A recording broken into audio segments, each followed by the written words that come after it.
ঘাম ঝরাচ্ছি কারণ আমাদের খেলা শুরু হচ্ছে 5 তারিখ থেকে সেলিব্রিটি চ্যাম্পিয়ন্স ট্রফি।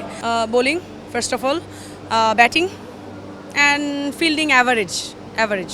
এটা যে বড় মাঠ, মানে এটা তো প্রফেশনালদের থাকে না, যেটা T20 match, it will be quite tough, but batting মানে এটা হচ্ছে টাইমিংটা যদি মেলে। আর আপনি হয়তো কখনো শুনেছেন কি না, বল আর ব্যাটের একটা সাউন্ড আছে, মানে যখন 6 হয় ওইটার জন্য আসলে জোরে হিট করতে হয় না, ওইটা যদি আসলে টাইমিংটা হয়ে যায় না একদম 6 হয়ে যাবে।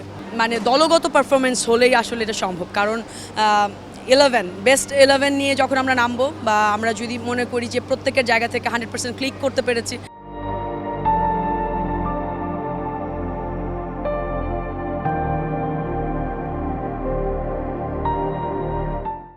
বা অ্যাটলিস্ট টিম ওয়াইজ ভালো খেলতে পেরেছি, রেজাল্ট একটা আসবেই। যেহেতু গতবারের একটা এক্সপিরিয়েন্স আমার হয়েছে, গতবারে আমি 3টা ম্যাচের মধ্যে 2টাতে ম্যান অফ দ্য ম্যাচ হয়েছিলাম। সো একটু কনফিডেন্ট তো ওখান থেকে আমি গেইন করতে পারি বা নিতেও পারি পজিটিভিটি। সো দেখা যাক, আমি চেষ্টা করবো ভালো কিছু করতে। তারা সবাই খুবই ভালো, মানে অ্যাটলিস্ট দে আর ট্রাইং, মানে থাকে না যে আমরাও ট্রাই করছি, তারাও প্র্যাকটিস করছে, তাদের বেস্টটাই তারা চেষ্টা করছে।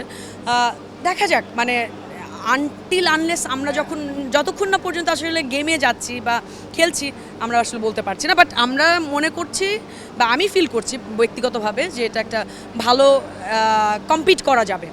মানে যে দলগুলো আছে, যারা প্লেয়ার আছে, মানে আই থিঙ্ক ভালো একটা মানে ফাইট হবে, মনস্তাত্ত্বিক না। আমরা লেটস থিঙ্ক পজিটিভ, কারণ কি যে আমরা আসলে একটা ইয়ের মধ্যে থাকতে চাই না, গণ্ডির মধ্যে, মানে ওই চিন্তার মধ্যে কেন, নেগেটিভ চিন্তার মধ্যে কেন থাকবো।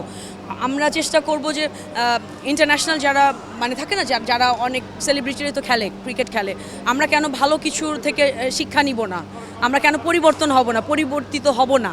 তো ভালো কিছুটা আমরা করব, আমরা পারবো এটা। আমি শিওর যে এবার একটা সুন্দর, এবং সবচেয়ে বড় কথা যে থাকে না, আমাদের সবারই ইচ্ছা যে একটা পরিপূর্ণ টুর্নামেন্ট শেষ হোক, কেউ যে দলটা ডিজার্ভ করে তারা চ্যাম্পিয়ন হয়ে তাদের ট্রফিটা নিয়ে ঘরে ফিরে যায়।